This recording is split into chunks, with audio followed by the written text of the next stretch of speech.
So in this video, I'm going to go through what my journey has been like on antidepressants. I know there's going to be a lot of people out there who disagree with tablets being a source of help. I used to be in that camp. I used to believe that I didn't need tablets. Everything was right in my life, if you like, so I didn't need to be on tablets. I was just sad. These are some of my beliefs, whereas when I went to the doctor and had a proper conversation, they kind of knew straight away I was in a fucking bad place. I was in a bad place, and I will 100% look back at that moment and go, thank fuck I went to the doctor, because I would have gone into a self-destruct mode even worse than what I was already in. And not seeing that firsthand, if you like, is difficult, because I look back and I'm like, fucking hell. Like, how could I not see what I was doing? Like, I weren't training. I quit jiu-jitsu. I went into self-destruct with my own business. I lost a lot of clients because how could I look after or help other people when I couldn't even help myself? And I went to the doctor and I got put on these tablets, sertraline. Don't know if the focus is going to go. Sertraline, 50 milligrams. After a few weeks on these, I was still drinking. And for me, when I was drinking and on these tablets, I was getting the worst nightmares. I was getting hot and cold sweats. It was fucking minging. So I decided to give up alcohol for a year. From, I think it was Boxing Day, obviously, until my birthday, which was fucking something like 350 days later. Okay, we were fucking 2 weeks short of hitting a year. And I wanted to see what, I wanted the clocks to go back first, so we have more daylight, because I think that massively affects my mood. Having that daylight, having that structure in waking up to vitamin fucking D and all this sort of thing. I strongly believe in that. But I wanted something to look forward to as well, so I know the summer is something to look forward to. And after the summer this year, I've got a wedding to look forward to, so I know I've got a couple of things to look forward to. And then post-wedding, then I'll have a honeymoon to look forward to. So by that period, then it will be a lot easier, hopefully. And we are now on day 12, I think. 3, 5, 7, 9, 11. So tomorrow will be day 12 on the 25 milligrams. I have not seen any side effects as of yet. I've got another 10 days, I think. So 3, 4, 5, 6, 7, 8, 9, 10. And then, yeah, another 10 days. And then I'm going to ring the doctor back. And then we're going to go to every other day. Which is quite scary, to be honest with you, because I don't want to be dependent on tablets for the rest of my life. And I think that little thing in the back of your head's quite scary, and like, will I be dependent on these for the rest of my life? And you know what, if I am, then that's okay. But I am trying to better myself. Today is probably the first day in a very, very long time where I've felt this little buzz inside, like, fucking we're getting back to where we're fucking, the comeback is on, sort of thing. Like, when I was training, I felt fucking good, I felt strong, I just enjoyed, I just seem to be enjoying myself now. Like, financially, I've got myself into a better place. Relationship, it's in a good place. Like, I've got great support network, and this is not me saying I got this, I've got that. It's not at all. What I'm trying to say is, like, these are the things that you might have around you and you might not notice right now. You might be in a position where I was 18, 19 months ago. Okay? Some might ask, why did he go to the doctor?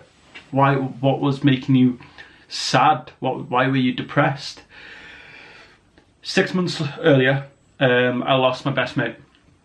Someone who I will forever be in debt to, because when I was struggling with my gambling addiction and also struggling with a breakup at the time, he was that person. He was my rock, if you like, who fucking really steadied me. Do you know, he took me under his wing. He was like, right, you're not going home tonight, you're staying with me. We'll go for a few beers. Do you know, I was like, nah, I'll drive home, I'll be alright on my own. He was like, no, you're fucking not, you're coming with me. I'm not letting you go home. I'm not letting you fucking just sit at home moping about, sort of thing. You're coming with me, and we'll go out, we'll have a few beers, we'll have a good time, sort of thing. Helped me with work, he taught me so much in the cooking side of things.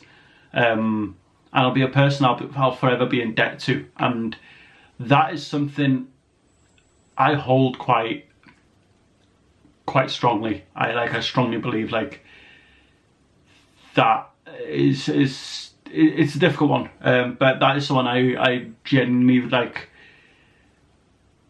I can't thank enough, because I don't know if we're having this conversation now if it weren't for him. That's a genuine truth of it. It's not like a pity thing, like, oh, look at me, it's not. I was going through a rough period of time. I was struggling financially. I was in fucking debt. I was gambling every fucking penny and more that I had. I was going through a breakup. Do you know what I mean? These things aren't easy anyway. And to just have that sort of person to be like, listen, come with me, I'll sort you, I'll help you out. Come on. And do you know what? And it wasn't just the fact of come with me sort of thing. It was more of a not expecting anything back from it. Do you know what I mean? It was just like a nice, kind person. So there was that. I was struggling a little bit financially. Didn't really know which way to turn, which way to go. Never really spoke about my gambling addiction. That was something I never spoke about, never really got a handle of. My relationship with money was warped to fuck. So all that was just in my head, like I was spending like a dickhead. Yeah, and it was just that and more. And I just couldn't make ends meet of where I wanted to be in life, to be honest with you. It was just a weird period where, it was just a strange period. So went to the doctor, had a low mood, low libido, didn't want to train, wasn't eating properly, struggling a little bit with my sleep. So I got put on these bad boys. Obviously I researched a lot into them because I was skeptical. I'm a skeptical man about tablets and stuff, because there is that big conspiracy about, do you know what I mean, if pharmaceuticals is one of the biggest business in the world, if everyone was alright and well, they'd go out of business. But listen, that's for another story. So what works for one person might not work for the next, and I was understanding that there could be different tablets, we could try different things. Luckily enough, sertraline worked well with me. And then 18 months later, I rang the doctor and just said, listen, I'd love to try and slowly come off them. And he's like, listen, the fact that you're on 50 milligrams, it'll be a lot easier than if you were on 100, 150, 200 and so on.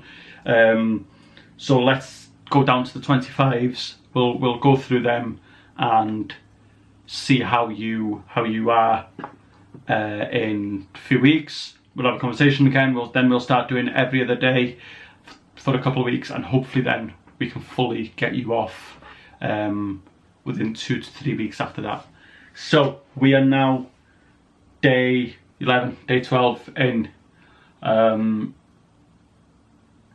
We're also where are we now? 23rd, 7, 8, 9, 10. We're 11 days on these tablets and 11 days away from High Rocks, London. Fucking cannot wait. Honestly, I'm feeling so good. So good. So much better than last time. So much better. I've worked on so much more. I go on record a lot and when I set out my goals, I want that 120 more than anything. 1 hour 20 is my goal. 1 hour 20 is the goal for High Rocks in just shy of 2 weeks. That is the goal. That will not change until it's been beaten, and then it's 115, then it's 110. Eventually I'd love to be able to get a fucking coming up to a sub 60, but that's a fucking long way. But yeah, we've got that, and then we've got a 10k on the 1st of June. So yeah, I just thought I'd come on, give you a little bit about the tablets I have been on and I'm currently on. And if you are struggling, go to see a doctor. Go to see a doctor. It's not embarrassing to be put on tablets. It's not, like, I had that belief that I'm going to be embarrassed to be on tablets, and I've tried to make noise on it and on social media that I'm on them, for people to understand, like, it's no taboo. It's alright, like, to be on fucking tablets. Don't worry about it. Do you know what I mean? Don't worry about the fucking, what other people think. If it makes you feel better, cool. That's all that fucking matters, is that you feel better. You are back to where you were. You're feeling and looking the way you want to.